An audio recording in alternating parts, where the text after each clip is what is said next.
यह जनादेश मतदाताओं के तात्कालिक संवेग की अभिव्यक्ति नहीं है। यह प्रधानमंत्री मोदी के नेतृत्व में देश और राज्य स्तर पर भाजपा के संदर्भ में बने माहौल की परिणति है। देश का माहौल बिल्कुल वैसा नहीं है जैसा भाजपा विरोधी प्रस्तुत कर रहे थे। मध्य प्रदेश में यदि बीच के 15 महीने की कमलनाथ सरकार को छोड़ दें तो करीब 19 वर्ष तक शासन करने के बावजूद भाजपा इतनी बड़ी विजय प्राप्त करती है तो फिर सामान्य विश्लेषण से परिणाम की सच्चाई नहीं समझी जा सकती। मध्य प्रदेश में भाजपा को करीब 49% और कांग्रेस को 40% मत मिले। 9% बहुत बड़ा अंतर है। राजस्थान में भी लगभग 2% मतों का अंतर है, जबकि पिछली बार कांग्रेस को भाजपा से केवल करीब 0.25% ज़्यादा वोट मिले थे। छत्तीसगढ़ में भाजपा ने पिछली बार करीब 33% और कांग्रेस ने 43% वोट पाया था, जबकि इस बार भाजपा को 45% से अधिक तथा कांग्रेस का वोट 39% तक रहा। परंपरागत आधार पर विश्लेषण करने वाले मध्य प्रदेश में कमलनाथ और मुख्यमंत्री शिवराज सिंह चौहान की जाति से लेकर लाडली योजना, राजस्थान में पेपर लीक से लेकर भ्रष्टाचार तथा इसी तरह छत्तीसगढ़ में भी बघेल सरकार के विरुद्ध भ्रष्टाचार आदि कारक का उल्लेख कर रहे हैं। हालांकि ये सब भी मुद्दे थे।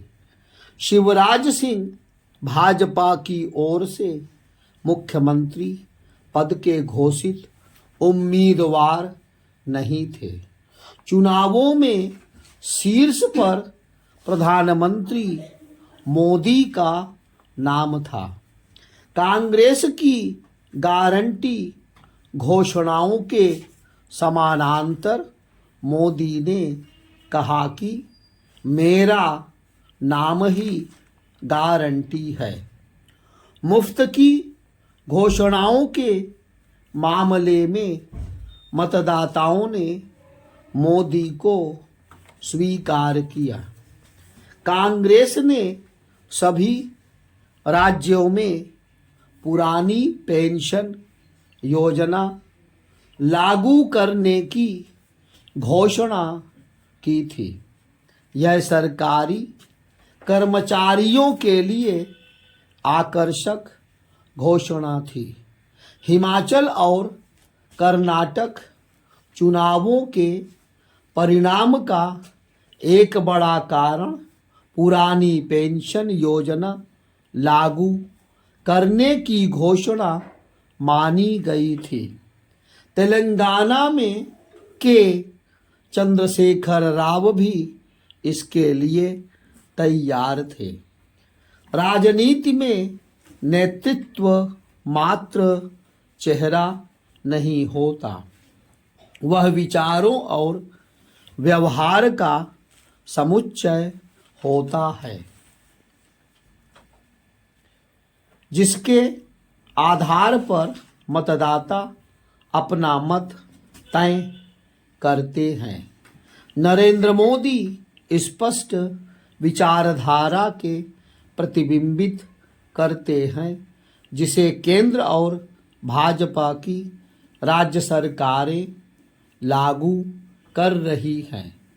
राजनीति में भाजपा और राजनीति से बाहर पूरे संगठन परिवार ने हिंदुत्व और उसके इर्द गिर्द राष्ट्रभाव का धीरे धीरे सशक्त माहौल बनाया है, जिससे देश का सामूहिक मनोवैज्ञानिक विचार बदला है। राजस्थान, छत्तीसगढ़ और मध्य प्रदेश में कांग्रेस ने हिंदुत्व संबंधी घोषणाएं अवश्य की, लेकिन मतदाताओं के सामने स्पष्ट था कि हिंदुत्व अभिप्रेरित राष्ट्रबोध पर भाजपा ही कुछ कर सकती है। यह ध्यान रहे कि तमिलनाडु से सनातन विरोधी आक्रामक वक्तव्यों के साथ उत्तर प्रदेश, बिहार से INDIA नेताओं ने हिंदू धर्म की पुस्तकों, देवी देवताओं के विरुद्ध जो जहर उगला, उसके विरुद्ध केवल भाजपा सामने आई। कांग्रेस ने चुप्पी साधे रखी। इससे लोगों के मन में संदेह बढ़ा।